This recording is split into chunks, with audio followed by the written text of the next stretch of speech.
8 ways to stop feeling so freaking guilty all the time. We've all been there. It's your busiest season at work, you have both a dentist appointment and a broken heater to deal with, and to top things off, your phone buzzes with a text from mom, "You're not coming home this weekend?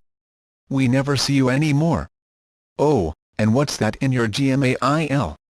A message from your best friend chiding you for not agreeing to after-work drinks, but it's my birthday month. Ugh. A guilt trip is not the type of vacation you were hoping for right about now. Guilt can be very direct or indirect, says Alison Holland, Ph.D., a Dallas neuropsychologist. It can be kind of in your face or subtle, "I wish you'd been there," repeated, passive-aggressive comments. And those little comments can add up to a whole lot of stress. The thing about guilt is that it's one of those emotions that, in small doses, is really useful because it protects our relationships, says Guy Winch, Ph.D., psychologist and author of Emotional First Aid, Healing Rejection, Guilt, Failure, and Other Everyday Hurts. If we forgot to call someone on their birthday, guilt will nag us until we do. The problem occurs when guilt goes unresolved.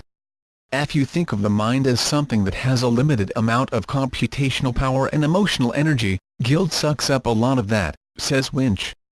So how do you deal when your nearest and dearest are laying it on thick? Read on for some easy tips. 1. Listen to the other person. Our first instinct when we think we're being manipulated is to resist, says David Feinstein, Ph.D., clinical psychologist and executive director of Inner Source in Ashland, Oregon. But he suggests a softer approach.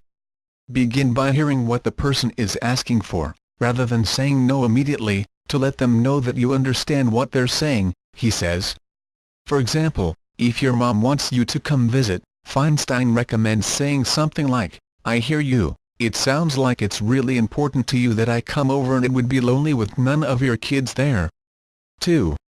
Assess the situation. Don't feel bad if you are SVP no to that wedding of a long-distance friend you haven't seen in years. The reasonableness of the request matters in how you are going to respond, he says. If the request is unreasonable, then it's more about setting limits, in a kind way. If the request is reasonable, but you can't do it for whatever reason, then it's really more about issuing an effective apology. Let's say you're setting limits for a party you can't attend because of work obligations. Winch suggests saying something like this, "I really understand you would like me to go. I'd love to go, but it's just not possible for me to take off work, and I've already said that to you. I can change that, so all you're doing now is making me feel really bad, when there's nothing I can do to change it." And when it comes to apologizing, you should be focused on demonstrating your understanding of the other person, as opposed to the reason you have for not going, says Winch, who suggests saying something to the effect of, "I'm so sorry I can't make your birthday party. I know how disappointed you must be, so I'm really sorry if that puts you out. I'm just having such a tense time at work that I just don't want to risk taking that evening off." 3. Get real. Most importantly, you should be as honest as you can, says Holland. I think a lot of people have a hard time saying no to invitations even when we're legitimately too tired, or too stressed, or too busy, says Holland. And we think that's not a good enough excuse, partly because we know people tend to use that as an excuse even when it's not true, right? So the best thing you can do is be upfront. If you develop a reputation for being honest about your reasons for not being able or wanting to do certain things, people will really respect it when there are times that you really are too tired, or too stressed, or too busy, says Holland. 4. Set boundaries. Don't leave anything to chance. Be absolutely clear about your limitations right away. The easiest and the simplest thing is to set clear and firm boundaries and limits so as to not get dragged into a situation where you're having to debate this issue or justify or defend your position, says Karen Ayer, Ph.D., a Morristown, New Jersey, licensed clinical social worker. 5. Propose an alternate plan. What if you actually do want to hang out with a high school friend you've been accidentally blowing off, or you really wish you could make it home for Easter?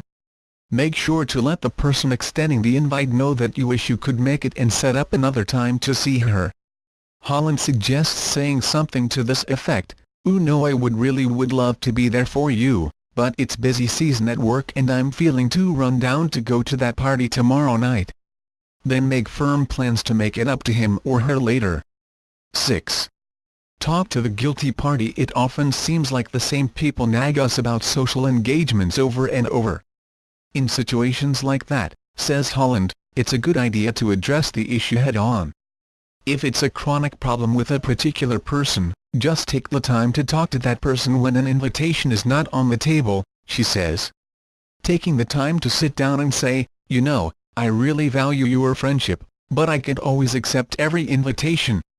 How can we work together to address this situation in the future so we don't get into nagging or arguing or hurt feelings?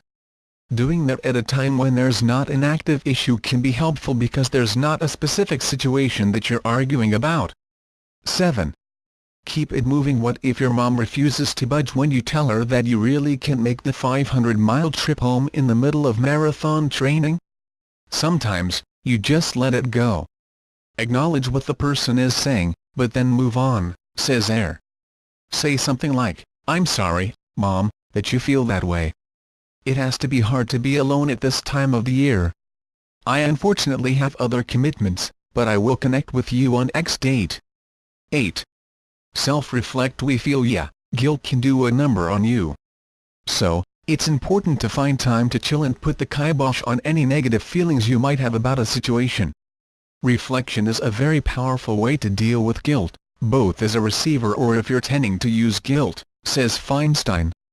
If you're receiving the guilt and you're feeling the guilt, reflection on whether your guilt is proportional to the situation can really help to dissolve it. I think that journaling is one of the best techniques for that. Writing about all of the pieces of the situation,